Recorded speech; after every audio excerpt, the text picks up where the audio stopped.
हाय नमस्ते आदाब सत श्री अकाल, की हालचाल, कैसे हैं आप लोग। मैं कुलदीप भंडारी स्वागत करता हूं आपका वेदांतुस क्लास 9 चैनल पे। एंड आज के इस सेशन में यार बहुत इंपॉर्टेंट सेशन है, क्योंकि आज के इस सेशन में हम लोग करने वाले हैं क्लास 9th एनसीईआरटी के 10 इंपॉर्टेंट क्वेश्चंस जो आप लोगों के फाइनल एग्जाम में आने के चांसेस है। देखो एनसीईआरटी से बहुत सारा पेपर आता है हम लोगों का, तो मैंने शुरुआत करी है कि मैं 10-10, 15-15, 20-20 क्वेश्चंस आप लोगों को एनसीईआरटी के करवाऊं, ताकि आप लोगों के एग्जाम में वो बहुत ज्यादा आप लोगों की हेल्प करे। तो ये क्वेश्चंस तो कुछ ऐसे क्वेश्चंस है जो आपको एनसीईआरटी से बिल्कुल भी स्किप नहीं करने, ठीक है। और सिर्फ क्वेश्चन नहीं बताऊंगा, उनका सोल्यूशन भी बताऊंगा। तो फटाफट से वीडियो को लाइक कर दो, शेयर कर दो दोस्तों के साथ। और जो भी बच्चा नया है इस चैनल पे, चैनल को सब्सक्राइब जरूर करना, क्योंकि सही टाइम पे सही जानकारी आपको तभी मिलेगी जब आप लोग चैनल को सब्सक्राइब करोगे, ठीक है जी। चलो बढ़ते आगे और देखते हैं कि किस टाइप के क्वेश्चंस हैं आप लोगों के पास और कैसे आप उन क्वेश्चंस को सॉल्व करोगे।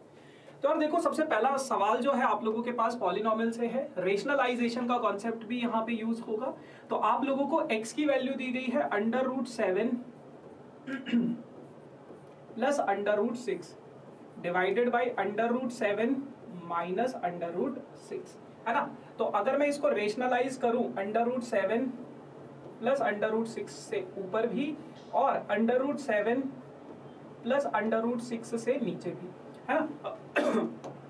तो अब अगर मैं ऊपर वालों को देखूं, तो √7 प्लस √6 का होल स्क्वायर हो जाएगा divided by a plus B into a minus B. तो ये हो जाएगा आप लोगों के पास √7 का स्क्वायर माइनस √6 का स्क्वायर, ठीक है।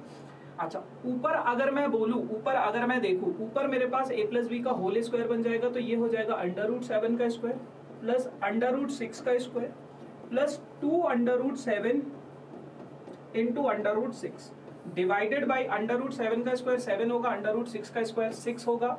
तो ये √7 को अगर मैं ओपन करता हूं तो 7 हो जाता है प्लस 6 हो जाता है प्लस 2√42, है ना। और 7 माइनस 6 कितना हो जाएगा, 1 हो जाएगा। x इज इक्वल्स टू 7 और 6 कितना होता है, 13 होता है प्लस 2√42। तो x की वैल्यू ये आप लोगों के पास है। x की वैल्यू आप लोगों के पास क्या है, ये है, ठीक है जी। x की वैल्यू क्या है आप लोगों के पास, ये है। अब अगर x की वैल्यू ये है तो आप लोगों को वैल्यू निकालनी है x प्लस 1/x की। अरे अरे अरे अरे अरे, ये तो पाप हो गया हमसे। मतलब सिंपल इसको लेके भी कर सकते थे यार हम तो आसानी से सोल्व, और वो ज्यादा इजी पड़ता है ये। चलो गाइस, मतलब ऐसे भी कर सकते हो, आपने x की वैल्यू निकाल ली, फिर इसका रेशनलाइजेशन करके आप 1/x की वैल्यू निकाल सकते हो। ऐसा भी कर सकते हो, वन मेथड इज दिस। और एक और मेथड जो मेरे को थोड़ा ज्यादा इजी लग रहा है, आप क्या कर लो, x प्लस 1/x की वैल्यू निकाल लो। तो x प्लस 1/x की वैल्यू आप कैसे निकालोगे यार। x है आप लोगों के पास √7 प्लस √6 डिवाइडेड बाई √7 माइनस √6, है ना, प्लस अब 1/x क्या हो जाएगा, रेसिप्रोकल कर देंगे हम इसको, √7 माइनस √6 डिवाइडेड बाई √7 प्लस √6, ठीक है ना, ये हो जाएगा।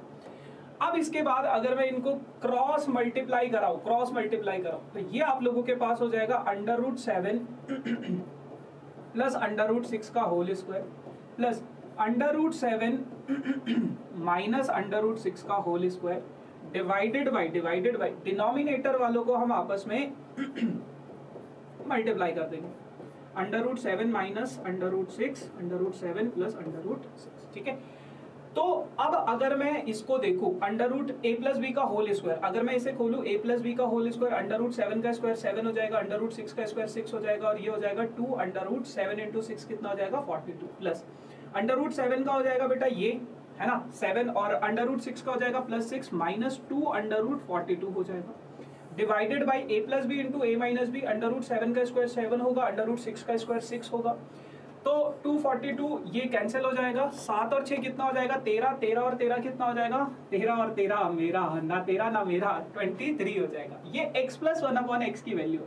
अगर आपको इसका स्क्वायर निकालना है तो बेटा 23 का स्क्वायर करना पड़ेगा, और 23 का स्क्वायर कितना होता है, 529 होता है क्या, याद नहीं मुझे, धुंधला याद है, 529 होता है क्या, 26 कहाँ से आया भाई, ओ 26 होता है, 13 और 13 26 होता है, 13 और 13 ये नहीं होता है, 13 और 13 26 होता है, और ये हो जाएगा 676, ठीक है, 676, ठीक है जी। चलो अगला सवाल पॉलिनोमियल से ही, अगर ये इसका फैक्टर है, अगर x plus 4 is a factor of this polynomial, तो आपको इसके बाकी के फैक्टर्स भी निकालने। फैक्टर का मतलब क्या होता है, जो इसको डिवाइड करे तो रिमाइंडर कितना बचे, 0। तो बहुत सारे बच्चे यहाँ पे रिमाइंडर थ्योरम लगाने लग जाते हैं, बट यहाँ पे रिमाइंडर थ्योरम नहीं लगेगा बेटा। अगर ये इसका फैक्टर है तो आप इसको डिवाइड कर दो इससे, आप इसको क्या करो, इससे डिवाइड कर दो। कभी भी अगर वो आपको बाकी फैक्टर निकालने को बोले तो आप इसको डिवाइड कर दो, x की power 3 minus x square minus 14x plus 24। इस तरीके से अब आप इसको क्या कर दो, डिवाइड कर दो। डिवाइड करोगे, इन दोनों को डिवाइड करोगे, एक्स स्क्वायर बचेगा, एक्स से मल्टीप्लाई कराओगे एक्स की पावर 3, एक्स स्क्वायर को 4 से मल्टीप्लाई कराओगे तो प्लस 4x स्क्वायर बचेगा। साइन चेंज कर दो, एक्स क्यूब से एक्स क्यूब कट गया, माइनस माइनस प्लस हो जाएगा, minus 5x square minus 14x plus 24 हो जाएगा। फिर ऊपर बचेगा आप लोगों के पास कितना बेटा, माइनस 5x बचेगा, x से मल्टीप्लाई कराओगे तो माइनस 5x स्क्वायर बचेगा, 4 से मल्टीप्लाई कराओगे माइनस 20x बचेगा, ये हो जाएगा प्लस प्लस कैंसिल हो जाएगा, माइनस ये माइनस प्लस क्या हो जाएगा, माइनस हो जाएगा, और ये कितना हो जाएगा 6x प्लस 24 हो जाएगा। उसके बाद फिर दोबारा से अगर मैं इसको x से डिवाइड करूंगा तो 6 बचेगा, 6x प्लस 24 बचेगा, माइनस माइनस कैंसिल कैंसिल 0, ठीक है, कैंसिल कैंसिल 0।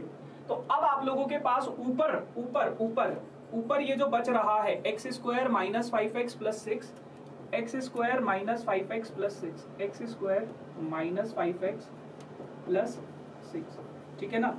तो इसको अब आप लोगों को क्या करना है, फैक्टराइज करना है। इसको क्या करना है, फैक्टराइज करना। और इसको आप कैसे फैक्टराइज करोगे बेटा, मिडिल टर्म स्प्लिटिंग से।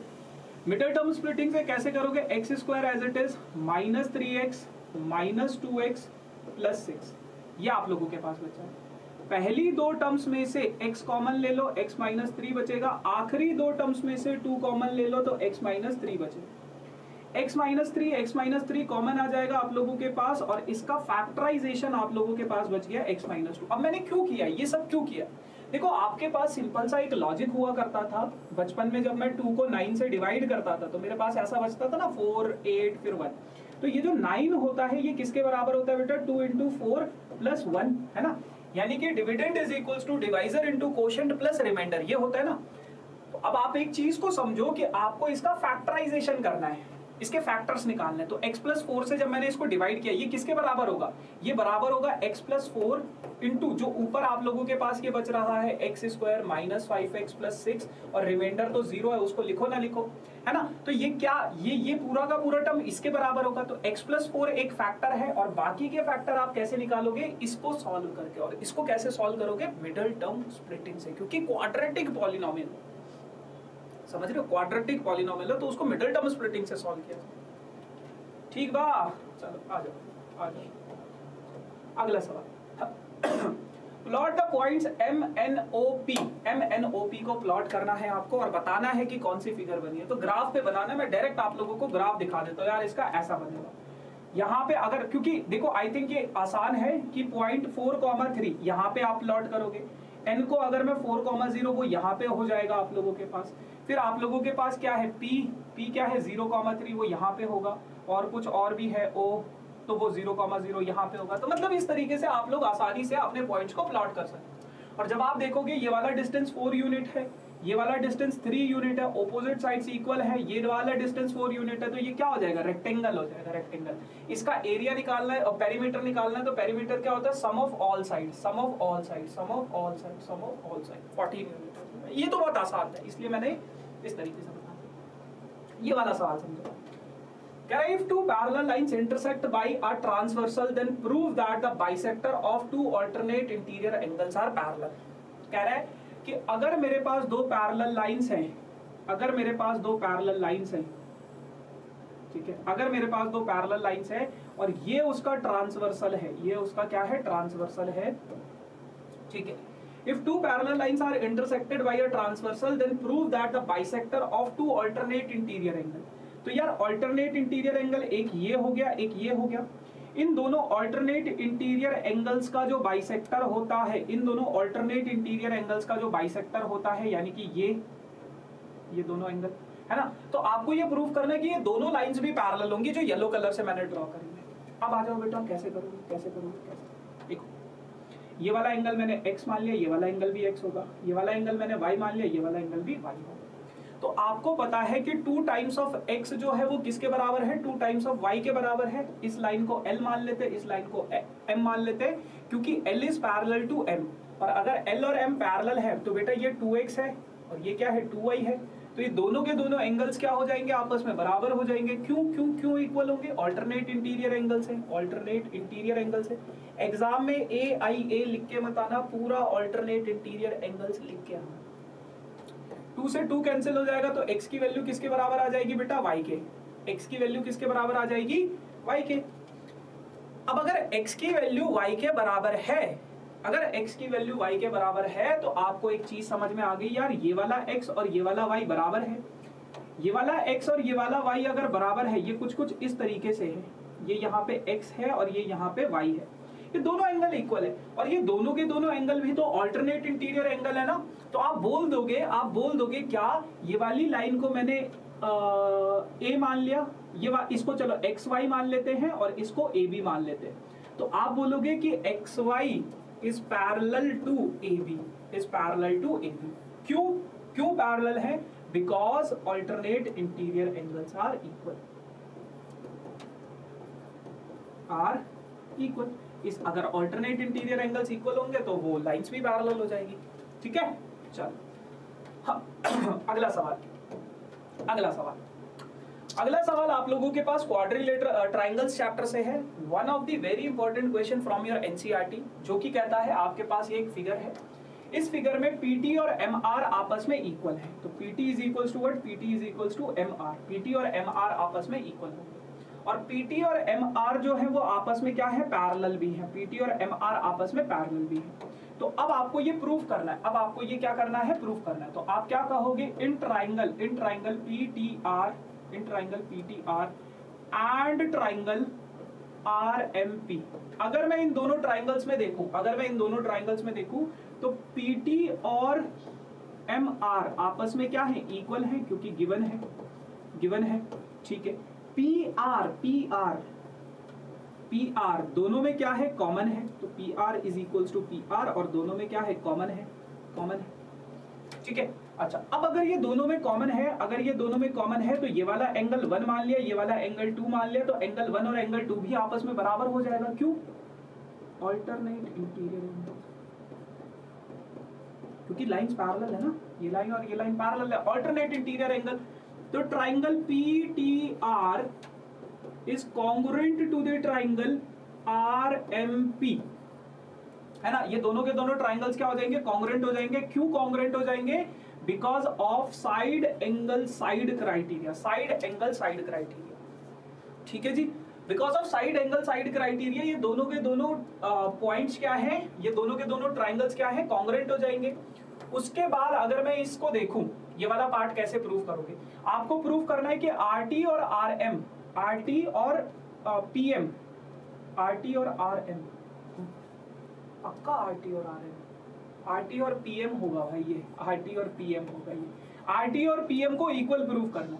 तो RT और PM आपके पास इक्वल हो जाएंगे किससे, बाई CPCT से। CPCT से ये दोनों के दोनों क्या हो जाएंगे, इक्वल हो जाएंगे। CPCT अपने पास ब्रह्मास्त्र है। अच्छा, इस वाले एंगल को अगर मैं 3 मान लूं, इस वाले एंगल को अगर मैं 4 मान लूं, तो क्या एंगल 3 और एंगल 4 भी आपस में इक्वल हो सकते हैं। ऑल्टरनेट इंटीरियर एंगल 3 और एंगल 4 भी मैंने किससे प्रूव कर दिया, इक्वल CPCT से। तो आप बस एक चीज को समझो, कि ये एंगल 3 है, ये एंगल 4 है, तो ये वाला जो लाइन है, और ये वाला जो लाइन है, ये वाला लाइन और ये वाला लाइन, ये दोनों की दोनों लाइंस, और यहाँ बीच में ऐसा सा कुछ है ना। तो अगर आपके पास ऑल्टरनेट इंटीरियर एंगल्स इक्वल होंगे तो आपके पास क्या हो जाएगा, RT और PM पैरेलल हो जाएगा। RT is parallel to PM। ठीक है, तो ये चीज है। अरे ठीक है जी, ऐसे करना, बहुत सिंपल से क्वेश्चन है, ठीक है ना। और कमेंट सेक्शन में मुझे जरूर बताना कि आपको क्या और क्योंकि अभी I am just doing an experiment. अगर आपको एनसीईआरटी के और क्वेश्चन चाहिए, अगर आपको और प्रैक्टिस करनी है, और क्वेश्चन चाहिए जो इंपॉर्टेंट है, तो भी मैं लेकर आऊंगा। लेकिन कमेंट सेक्शन में जरूर बताना मुझे कि भैया हमें सेशन अच्छा लगा और हमें और ऐसे सेशंस चाहिए, तभी मैं लेकर आऊंगा, ठीक है। और इन सेशन की जो नोट्स है वो आपको डिस्क्रिप्शन में एक हैंड रिटन नोट्स का नाम का ऑप्शन होगा, उस लिंक पे क्लिक करोगे तो यहाँ से आप इनके नोट्स भी क्लिक कर सकते हो कि ले सकते हो, जो भी मैंने मतलब सॉल्व कराया है, तो वो सारी की सारी चीजें आपको वहां से इजीली अवेलेबल हो जाएगी। अब बात करते हैं यार द्रोना के बारे में। द्रोना एक रिवीजन बैच है ना, जो कि हम वेदांतु के पेड प्लेटफॉर्म पे स्टार्ट किया है हमने, है ना। आप बच्चों के फाइनल प्रिपरेशन के लिए और ज्यादा मजबूत करने के लिए हमने ये बैच स्टार्ट किया है। एंड इस बैच में आप लोग अभी भी एनरोल कर सकते हो। 3 जनवरी को ये स्टार्ट हो चुका था। सारे के सारे चैप्टर्स आपको कवर करवाए जाएंगे, जितने भी आपके डाउट्स है वो क्लियर हो रहे हैं, जो भी आपके कॉन्सेप्ट्स हैं वो सारे के सारे क्लियर होंगे। इंपॉर्टेंट क्वेश्चंस, PYQ, सारी की सारी चीजें आपको इस बैच में करवाई जाएंगी। उसके बाद बेटा इस बैच में आप लोगों को, है ना, एक पर्सनल अटेंशन दी जाएगी, जितनी भी स्ट्रैटेजी है वो बताई जाएगी। और इस बैच का जो फीस है, पहले 3000 रुपए था 2 मंथ का, लेकिन अभी इसका 2 मंथ का 2500 कर दिया गया है। और ये 4 सब्जेक्ट हैं इसमें आप लोगों को, ठीक है। तो आप लोग आसानी से इस बैच में खुद को एनरोल कर सकते हो, ठीक है जी। डिस्क्रिप्शन में लिंक है, कर लें। बाकी अगर मैं बात करूं मॉक टेस्ट की, तो मॉक टेस्ट आप लोगों को पता है हर सब्जेक्ट के 3 मॉक टेस्ट पेपर आप लोगों को दिए जा रहे हैं। हर सब्जेक्ट के 3 मॉक टेस्ट पेपर आप लोगों को दिए जा रहे हैं, और आप लोग आसानी से मॉक टेस्ट पेपर्स को भी एक्सेस कर सकते हो, है ना। तो मॉक टेस्ट पेपर भी दिए जा रहे हैं, तो वो लोग भी ये तो बिल्कुल फ्री है, चाहे आप द्रोना में हो या नहीं हो, तो ये ले लेना, ठीक है। आगे, show that the diagonal of a rectangle are equal in length. कह रहे हैं कि अगर आपके पास कोई रेक्टेंगल है, उसके जो डायगोनल्स है, show that the diagonals of a rectangle are equal in length A, B, C और D। तो ये आपके पास AC है, ये आपके पास BD है, ठीक है। तो ये वाला पॉइंट O है। आपको ये प्रूव करना है कि रेक्टेंगल के डायगोनल्स क्या है, आपस में इक्वल है। आपके पास गिवन क्या है, गिवन ये है कि ABCD is a rectangle. ABCD क्या है आप लोगों के पास, एक रेक्टेंगल है। अगर ABCD एक रेक्टेंगल है, तो आप लोगों को इसका मतलब क्या है कि AB जो है किसके बराबर है, AB किसके बराबर है, CD के बराबर है। AD किसके बराबर है, BC के बराबर है, ठीक है। और सारे के सारे angle A, angle B, angle C और एंगल D आप लोगों के पास कितना है, 90 डिग्री का। देखो आपको समझ होनी चाहिए जो गिवन दिया है उसका मतलब क्या, वो बताना क्या चाहता है। अब देखो 2 तरह के बच्चे होते हैं। प्रूविंग वाले क्वेश्चंस को किस तरीके से सोचा जाता है, एक तो आपको जो गिवन दिया गया है, कुछ बच्चे क्या होते हैं सिर्फ उसको यही पढ़ रहे कि ABCD इज अ रेक्टेंगल, सिर्फ इतना ही पढ़ रहे। दूसरा बच्चा क्या होता है, वो इसको पढ़ता है ABCD इज अ रेक्टेंगल, इसका मतलब है ऑपोजिट साइड्स इक्वल है, सारे के सारे एंगल्स इक्वल है 90 डिग्री के, है ना। तो आपको वो दूसरा बच्चा बनना है, और प्रूविंग क्वेश्चंस को इस तरीके से सोचना है, ठीक है। प्रूविंग क्वेश्चंस को इस तरीके से सोचना है। तो अब आप लोगों को क्या करना है इसमें टू प्रूव। अगर मैं बात करता हूं इसको प्रूविंग की, तो आपको क्या प्रूव करना है कि अगर ABCD एक रेक्टेंगल है तो उसके डायगोनल AC और BD जो डायगोनल्स हैं वो इक्वल इन लेंथ होंगे। AC और BD जो डायगोनल्स हैं ये दोनों के दोनों क्या होंगे, इक्वल हो जाएंगे, ठीक है। तो कैसे प्रूव करोगे आप इसको, तो अगर मैं देखूं इन ट्राइंगल ABC, पक्का ABC and triangle ABD, in triangle ABC and triangle ABD, इन दोनों ट्राइंगल्स में अगर मैं देखूं तो AD जो है वो किसके बराबर हो जाएगा बेटा, BC के बराबर हो जाएगा। AB जो है दोनों में क्या है, कॉमन है, AB is equals to AB, दोनों में क्या है, कॉमन है।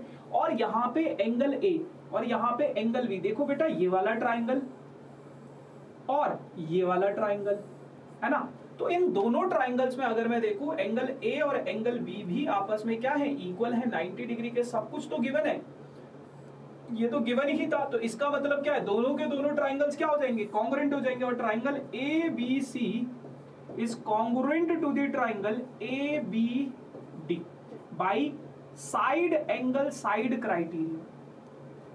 और अगर साइड एंगल साइड क्राइटेरिया से दोनों ट्राइंगल्स कॉन्ग्रुएंट है तो AB और CD सॉरी AC और BD AC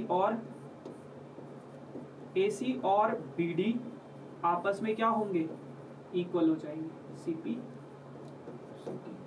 ठीक है, ठीक है जी। तो ये चीज है। अगला सवाल आप लोगों के पास है हीरॉन्स फार्मूला से। कह रहे हैं कि right turn signal board is an equilateral triangle, find its area of signal board using Heron's formula. कह रहे हैं कि आपके पास कोई सिग्नल बोर्ड है जो कि किस ट्राइंगल किस शेप में है, इक्विलेटरल ट्राइंगल, और उसकी जो साइड है 30 सेंटीमीटर है, 30 सेंटीमीटर है, 30 सेंटीमीटर है। देखो उसने क्लियरली बोला है कि हीरॉन्स फार्मूला का यूज करना है, तो सबसे पहले क्या करना है आपको, सेमी पेरीमीटर निकालना है, यानी कि sum of all sides divided by 2। तो 30 प्लस 30 प्लस 30 कितना हो जाएगा, 60, 180, 90 अपॉन 2 कितना हो जाएगा आपके पास, 45 हो जाएगा। तो ये तो आ गया आपके पास सेमी पेरीमीटर 45। तो सबसे पहले आपको क्या करना है, S माइनस ए निकालना है। S माइनस ए यानी कि 45 माइनस 30, 45 माइनस 30 कितना होता है, 15 होता है। फिर आपको निकालना है S माइनस बी यानी कि 45 माइनस 30, वो भी कितना हो जाएगा, 15 हो जाएगा। फिर आपको निकालना है S माइनस सी, 45 माइनस 30, वो भी कितना हो जाएगा, 15 हो जाएगा, ठीक है। अच्छा, अब अगर मैं बात करूं इसके एरिया की, एरिया क्या होता है हीरॉन्स फार्मूला का, under root S into S minus A into S minus B into S minus C, है ना, ये हो जाता है। अब S into S minus A into S minus B into S minus C, तो आप लोगों के पास S कितना है बेटा, 45 है, 45 माइनस 15 है, सॉरी S माइनस ए कितना था आपके पास, 15 है, 15 है, 15 है ना, बस 15 का पेयर बन गया, इसको बाहर निकाल लो, अंदर क्या बचेगा, 45 इंटू 15। 45 को आप ऐसे लिख सकते हो बेटा 15 इंटू 3, और ये वाला 15 तो पहले से था, तो 15 का पेयर बन गया, इसको भी बाहर निकालो, 15 इंटू 15, स्क्वायर रूट के अंदर 3, तो इसको अपन लोग लिख लेंगे 225 under root of 3 centimetre square, ठीक है ना। तो ये आप लोगों के पास इसका एरिया आ जाएगा हीरॉन्स फार्मूला का, ठीक बा, अरे बिल्कुल ठीक बा। आओ अगला सवाल, surface area and volume. Surface area and कह रहा है, a man uses a piece of canvas having the area of 551 metre square to make a conical tent of base of radius 7 meter, assuming that all stitching and margin waste incurred while cutting amount approximately of 1 meter square, find the volume of the tent can be made with it। कह रहा है कि भैया एक tent है, एक canvas है basically आपके पास, रेक्टेंगुलर शेप का है, उस रेक्टेंगुलर शेप को थोड़ा बहुत तोड़ मरोड़ के आपने एक कोनिकल टेंट बनाया, और वो जो कोनिकल टेंट है, जब आपने वो कोनिकल टेंट बनाया, वो जो कोनिकल टेंट है वो आप लोगों के पास क्या है, जब थोड़ा पार्ट उसका काटना पड़ा, तो कितना पार्ट काटना पड़ा, 1 मीटर स्क्वायर का पार्ट काटना पड़ा। तो एरिया ऑफ कैनवस जो था आपके पास, एरिया ऑफ कैनवस जो था आपके पास पहले, वो कितना था, 551 मीटर स्क्वायर था, है ना। और वेस्ट कितना होगा, area of waste canvas, waste canvas कितना हुआ आपके पास, 1 मीटर स्क्वायर हुआ। अब आप लोगों के पास रिमेनिंग एरिया बच जाएगा कितना, रिमेनिंग एरिया आप लोगों के पास बच जाएगा कितना, 550 मीटर स्क्वायर, है ना, 550 मीटर स्क्वायर, ठीक है। अब आपको क्या निकालना है, वॉल्यूम निकालना है। लेकिन एक चीज को समझो, ये जो आपका बचा हुआ एरिया है, ये जो आपका रिमेनिंग एरिया है, बचा हुआ एरिया है, ये किसके बराबर होगा, ये जो रिमेनिंग एरिया है ये आपके पास उसका कर्व्ड सरफेस एरिया होगा, क्योंकि कोनिकल टेंट कर्व्ड पार्ट पे बनता है, टोटल सरफेस एरिया नहीं होता है, कर्व्ड पार्ट पे होता है। तो ये क्या है, curved surface area of cone के इक्वल होगा। इसका मतलब curved surface area of cone किसके बराबर होगा, 550 के इक्वल होगा। अब curved surface area of cone होता है पाई आर एल, ये कितना आ जाएगा, 550, पाई की वैल्यू 22/7, रेडियस 7 है, स्लैंट हाइट का मालूम नहीं, और जिसका मालूम नहीं 11 2 11 7 से 7 25, तो स्लैंट हाइट आप लोगों के पास आ जाएगी कितनी, 25, 25 centimetre, 25 metre sorry. Slant height अगर आप लोगों के पास 25 है, अब आपको क्या निकालना है, आपको निकालना है volume of cone. Volume of cone, volume of cone होता है बेटा 1/3 पाई आर स्क्वायर एच, है ना। तो 1/3 तो एज इट इज बेटा, पाई की वैल्यू 22/7, रेडियस है आपके पास 7 × 7, और हाइट हमें पता नहीं। हाइट कैसे निकलेगी, आपको पता है L square is equal to R square plus H square होता है। L यानी कि 25 का स्क्वायर, R यानी कि 7 का स्क्वायर, H निकालना है आपको। तो यहाँ से ना आप लोग इसको करोगे 625 आएगा, 7 का करोगे 49 आएगा, H स्क्वायर निकल जाएगा। इसको इधर भेजोगे तो 576 बच जाएगा, और 576 किसका अंडर रूट होता है, 24 का। तो हाइट आ गई आपके पास 24, बस 8 3 से 20। So 8 7 से 56, 22 × 56, 22 को 56 से मल्टीप्लाई करा दो यार, 6 दूनी 12 को 2, 1 कैरी, 5 दूनी 10 और 1 11, 2 3 2, 1 2 3 2, 1 2 3 2 सेंटीमीटर क्यूब, ये चीज है आपके पास। ठीक है जी, चलो एक और सवाल आप लोगों के पास सर्कल से, बहुत आसान सा सवाल है। इस फिगर में आपको x की वैल्यू निकालनी है। देखो कुछ नहीं करना, सबसे पहले इधर वाले एंगल को मैंने a मान लिया, इधर वाले एंगल को मैंने b मान लिया। अब आपको पता है ये 130 है, ये पूरा का पूरा लीनियर पेयर एंगल है, तो ये एंगल b कितना हो जाएगा, 50 डिग्री का हो जाएगा, है ना। 180 माइनस 130। आपको पता है साइक्लिक क्वाड्रिलेटरल के ऑपोजिट एंगल्स का सम कितना होता है, 180 डिग्री होता है। तो एंगल a की वैल्यू कितनी आ जाएगी, 130 आ जाएगी। अब अगर a 130 है तो x के साथ ये क्या बना रहा है, लीनियर पेयर बना रहा है, तो x प्लस a क्या होगा, 180 होगा। तो x प्लस a कितना है, 130 इज इक्वल टू 180, और 130 उधर चला जाएगा, तो x की वैल्यू हो जाएगी 50 डिग्री। सिंपल सिंपल, ठीक है। आखिरी सवाल आज के इस सेशन का, जो कि आप लोगों के पास स्टैटिस्टिक्स से। स्टैटिस्टिक्स में अगर आप लोगों के पास MCQ से कुछ आएगा तो ऐसा सा ग्राफ दिया होगा आपको, अब इसके बेसिस पे कुछ क्वेश्चंस पूछेगा। How many students were born in month of November, नवंबर के महीने में कितने बच्चे पैदा हुए हैं, तो देख लो आप 4 बच्चे पैदा हुए हैं, ठीक है। In which month were the maximum number of students born, कौन से महीने में सबसे ज्यादा बच्चे हैं, अगस्त के महीने में सबसे ज्यादा बच्चे, है ना, सबसे ऊंची बिल्डिंग है। सो बेसिकली स्टैटिस्टिक्स पढ़ाया ही इस पर्पस के लिए जाता है कि जो भी आपका डेटा है उसको आप रिड्यूस फॉर्म में किस तरीके से कर सको, ठीक है जी। सो गाइस मेरे को कमेंट सेक्शन में जरूर बताना कि आपको सेशन कैसा लगा, है ना, और क्या आपको और एनसीईआरटी के क्वेश्चंस चाहिए। और इस सेशन के अगर आपको हैंड रिटन नोट्स चाहिए, हैंड रिटन नोट्स जो यानी कि मैं यहाँ पे लिख रहा हूँ जिस तरीके से मैंने एक्सप्लेन किया है, वो हैंड रिटन नोट्स अगर आपको चाहिए तो डिस्क्रिप्शन में एक डिस्क्रिप्शन बॉक्स को जब आप ओपन करोगे तो वहां पे आप लोगों के पास वो लिंक्स आएंगे, कुछ हैंड रिटन नोट्स ये वाला, है ना। तो वो हैंड रिटन नोट्स पे क्लिक कर देना, आपको वहां से हैंड रिटन नोट्स इजीली मिल जाएंगे। बाकी यार ये मेरा इंस्टाग्राम आईडी फॉलो करना कर सकते हो। So thank you so much guys for this amazing session. Like करते रहो, शेयर करते रहो, सब्सक्राइब करते रहो।